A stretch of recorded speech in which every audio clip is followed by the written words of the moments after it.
Assalamu alaikum everyone. I am Mohsina Mukhtar from Snowman Publications. In this video, we are going to talk about page number 110, 110.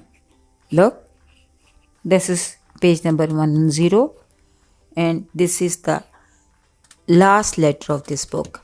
Yes, this is the page of Z.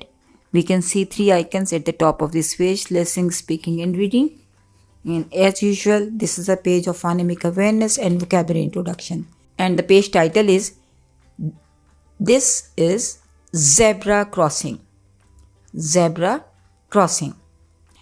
तो बच्चों को zebra का word जो है वो ज़ की आवाज़ है, जेड उसका बिगिनिंग फर्स्ट लेटर है, तो बच्चों को हम ज़ेब्रा क्रॉसिंग का देंगे क्योंकि कुछ वर्ड्स ऐसे हैं जिनकी वोकैबुलरी कम होती है, तो बच्चों को एक से दो लफ्ज़ों की ही वोकैबुलरी दी जा सकती है. सो जेड को आप बोर्ड पे लिखिए या किताब की मदद से दिखाइए और उनसे कहिए this is letter z, the name of the letter is z and the sound is z. The name of the letter is z and the sound is z.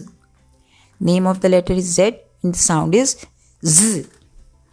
3-2 method के ज़रिए हम बताएंगे बच्चों को, ताकि बच्चे इसको दोहरा भी सकें और दोहराने की वजह से उनको लेटर साउंड की पहचान हो सके. फिर हमने उनको वोकैबुलरी इंट्रोडक्शन देना है. वोकैबुलरी इंट्रोडक्शन के लिए ज़रूरी है कि हम उनको राइम बताएं, जैसा कि हम तमाम लेटर्स में बताते आए हैं. तो zebra and zoo rhyme. So recite a short rhyme like a zebra in the zoo munching leaves so fresh and new. Zebra in the zoo munching leaves so fresh and new.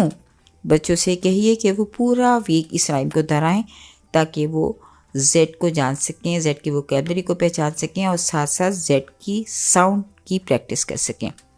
फिर आप बच्चों को book की मदद से या flash cards की मदद से, प्रॉप्स की मदद से बच्चों को वोकैबुलरी इंट्रोडक्शन दीजिए. उन्हें बताइए this is zoo, zoo, zoo.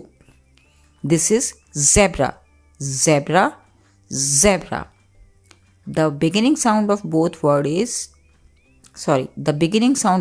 words is z, z, zoo, z, zoo, z, zebra, z, zebra. जी, तो हमने पेज नंबर 110 मुकम्मल कर लिया है.